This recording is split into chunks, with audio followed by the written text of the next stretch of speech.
Asian Americans, hardworking, smart, grateful. Fast forward to today, the stereotype has changed. From model minority, Indian Americans are now cast as job thieves. When immigrants are abstract, calling them invaders, job thieves, and criminals is easy. When you learn about them personally, their culture, visit their countries, the abstraction collapses.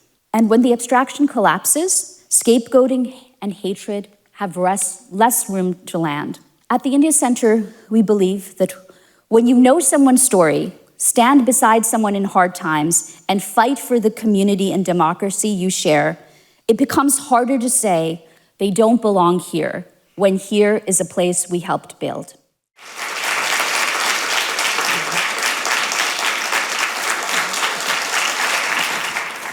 Thank you so much for the generous introduction, Provost Shane Martin, and your vision in supporting this wonderful endeavor that created by Vice President Natasha Martin, who is an incredible, incredible leader, and we're so grateful to have you here, and I'm delighted to be able to give this talk.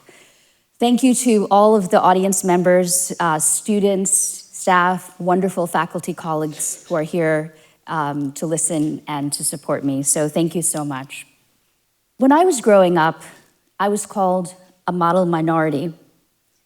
It was meant to be a compliment. Asian Americans, hardworking, smart, grateful. I'm not gonna lie, it probably benefited me. Teachers probably thought I was smart. They thought I was good at math, which for the record, I'm not. That's why I'm a lawyer. But really, it was never about who we are, but it's about what society wanted us to be. Quiet, thankful, non-threatening. And it suggested something even darker about immigrants who weren't given that label. They were not successful, they were not hardworking, they didn't belong. Fast forward to today, the stereotype has changed. From model minority, Indian Americans are now cast as job thieves, and there's prevalent discrimination against us. So today, what I will talk about is how did we get from being a model minority to a job thief? To start, let me give you just one example of what I'm talking about today. When our dear Seahawks won the Super Bowl, longtime CEO of Microsoft, Satya Nadella, posted on X, "Congrats to our hometown Super Bowl champs, Seahawks. So thrilled for our city and the 12s." Instantly, users on social media posted anti-Indian vitriol. And this might be hard to listen to and to read, but I think it's important for us to see it. These are just a smattering of comments. "Bleep off to India, you creep. Your hometown is Hyderabad. You are living off US resources while maintaining Indian roots, culture, and family ties. Your home country is bleep hole India." This moment feels new, unprecedented, but it's not. Let me take you back 118 years ago in our own state, Washington, in Bellingham, where the first wave of immigration from colonial India occurred, and also the backlash. A group of about 200 men from colonial India made their way from Vancouver to Bellingham to look for work. They found jobs in lumber mills. In 1906, a group of local residents threatened them and told them that if they didn't leave, they will be kicked out of Bellingham. So they were given a deadline of Labor Day, September 2, 1907. Labor Day came and went. These men didn't leave. They kept working. They worked harder than the local people. They worked for less money, for longer hours. Sure enough, after Labor Day, 1907, they were taken from their homes, beaten on the streets, and driven out of town. These immigrants were the first wave of Indian immigration to the US. They were part of a group of about 7,000 people who arrived in trans-Pacific ships like this to 3 ports, Vancouver, San Francisco, and Seattle. They often worked for the British military, so they were used to traveling these vessels. About 90% were from the Sikh religion, and 10% were Hindus and Muslims. They settled largely in California. And just when they wanted to get married and find people from their own country, in 1917, the United States passed the Asiatic Barred Zone Act, which effectively prohibited immigration from all parts of Asia. So what did they do? They worked on the fields with Mexican women who had left Mexico after the 1910 revolution, and they created families. They had shared lives and shared labor. And this is what solidarity looks like, not erasing differences, but holding them together in the face of societal discrimination. They created vibrant community in California, and even a fusion cuisine, as this advertisement from Yuba City cites. You can see it says, "Try our roti quesadillas." These immigrants, now that they were settled in the US and married, they wanted to naturalize, they wanted to become citizens, but there was one problem. The 1790 Act that was passed by the first Congress stated that only free white people could become naturalized citizens. Of course, it was amended after the Reconstruction to also allow people from Africa, but it did not include Asians. Nevertheless, one man fought for citizenship and brought his case all the way to the Supreme Court, Bhagat Singh Thind. He arrived in Seattle in 1913 and joined the US military, as you can see, training in Camp Lewis, Tacoma, Washington. At that time, anthropological and other scientific theories found that people in South Asia were categorized as Caucasian because they were descendants of Aryans. So his argument to the Supreme Court was simple. The law says only white people can become naturalized citizens. Science says I'm Caucasian, so therefore I'm eligible. What did the Supreme Court say?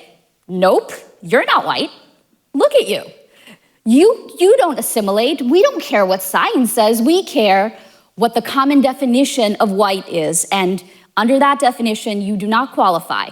Case denied. The damning part is just a couple of months earlier, the same Justice, Sutherland, decided another case brought by this man, Takeo Osawa, who also fought for citizenship. He said, look at me, I'm white. I should qualify for citizenship according to the 1790 law. And the court said, no, no, no. You may look white, but science says Japanese people are not Caucasian. So therefore, case denied. Let that sink in. Reading these cases together, in Thind, the court rejects science when it would grant an Indian immigrant citizenship, and in Osawa, the court defers to science to deny a Japanese immigrant citizenship. The Supreme Court wasn't interested in the uniform standard, science, or the common sense definition of Caucasian. They were interested in keeping America white. The national rhetoric against immigrants, particularly in the West Coast against Japanese and Chinese immigrants, came to its height with the passage of the 1924 National Origins Act. This act created quotas for immigration in order to preserve the racial homogeneity of the United States as it was in the 1890 census, which effectively meant that people from Western Europe were prioritized and all other places in the world were not. 40 years later, something changed dramatically in this country. The Immigration and Nationality Act passed in '65. This effectively opened the door to the world's immigrants. It got rid of quotas and allowed immigrants to come into this country. Now, you might wonder, in the climate we're living in today, where we can't imagine Congress passing such a law or the president signing it, why this might have happened. Well, there's largely two explanations. One is that the civil rights movement had created this national idea that racial equality was important and that it was a problem in this country.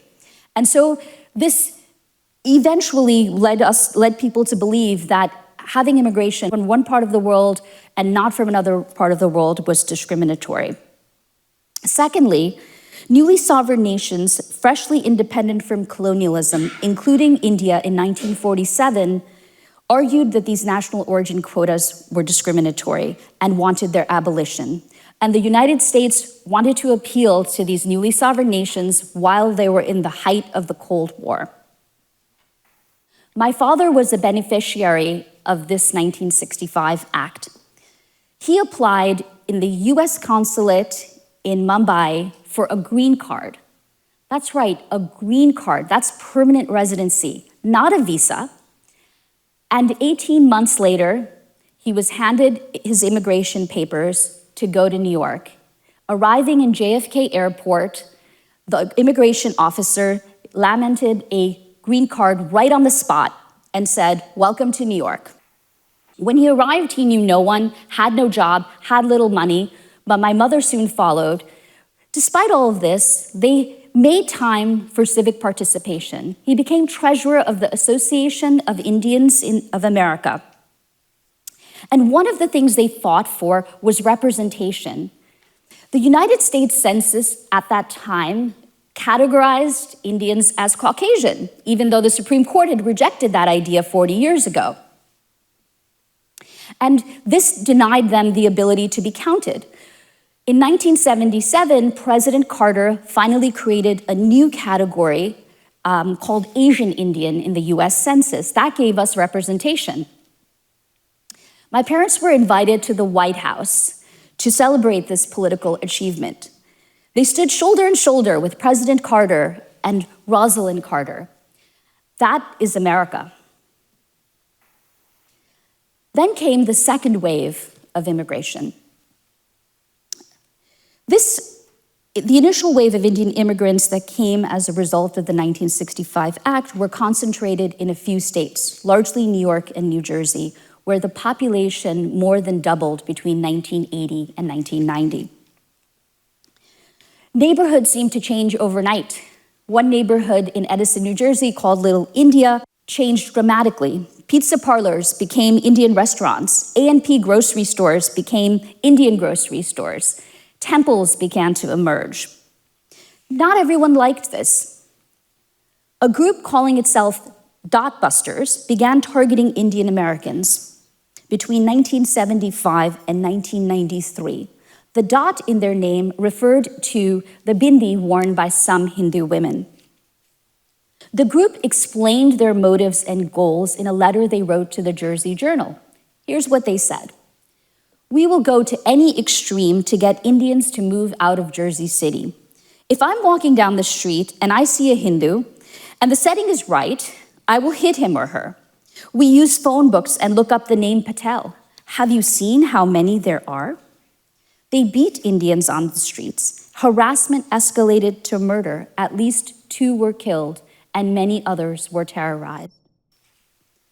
Today, we're living through the third wave of immigration and backlash. The Indian American population has tripled in 25 years, from 1.6 million in 2000 to 5.2 million in 2025. A significant portion of this growth is due to people who have arrived on the H-1B visa. Believe it or not, this visa was created by George Bush in 1990. It's designed for high-skilled professionals. Some estimate that 2 to 3 million people have arrived in the US on this visa type from India.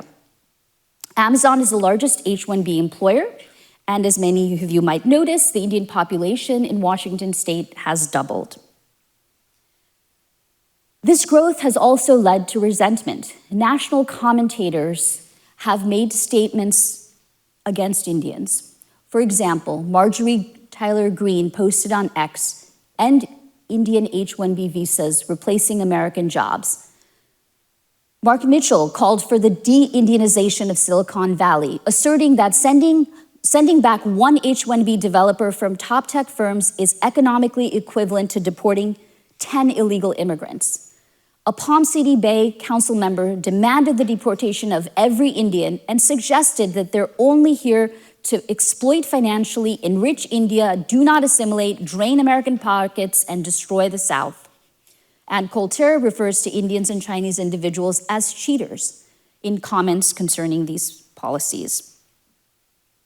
As a result, President Trump has imposed a $100,000 fee on any new H-1B visa, and that has led to its dramatic decrease in applications. Now, this hate perpetrated by our national commentators has found itself to be replicated online. 680 anti-Indian posts on X have garnered 280 million views in just 2 months, ending September 2025. What are they saying? 70% frame Indians as job thieves, invaders that should be deported. There's slurs, mockery, and casual abuse that's prevalent as well. And this online hatred is also transforming into offline hatred.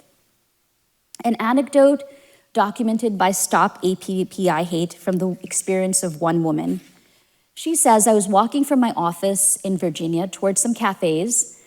I was looking at my phone when I was suddenly struck on my hand by an older man. He yelled racist abuses at me, including calling me a terrorist, and go back to where you came from, and kept striking my hand every time I picked up my phone. Temples have been desecrated. In one temple in Utah, 20 to 30 bullets were shot overnight while devotees were inside. A man was killed in front of a Gurudwara in 2024. So how did we get here? A rising immigrant population, anti-immigrant rhetoric that foments hate, that's the formula for discrimination and backlash. This is where the work of the Round Glass India Center comes in. The center was created thanks to the vision and a very generous donation by Sunny Singh.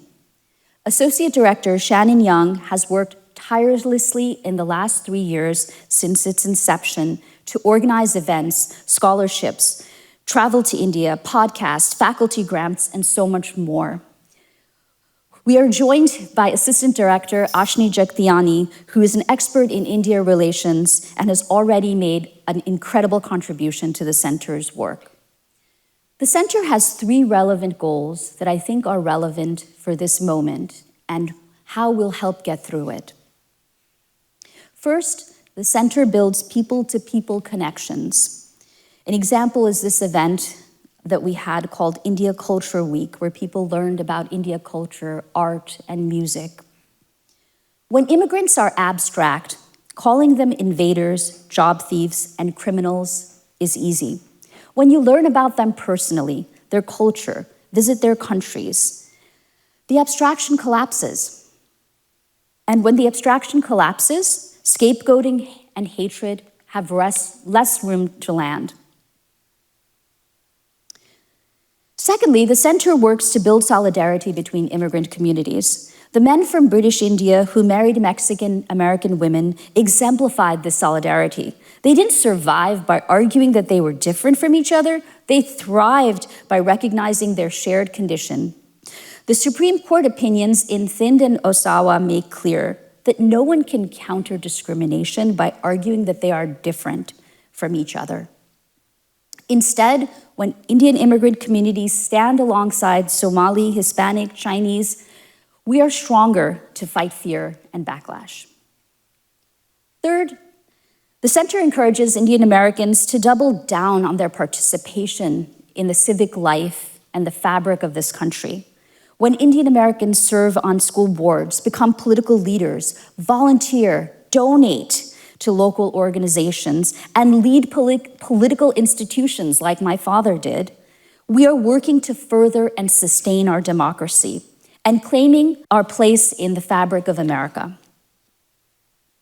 At the India Center, we believe that when you know someone's story, stand beside someone in hard times, and fight for the community and democracy you share, it becomes harder to say they don't belong here, when here is a place we helped build. Thank you.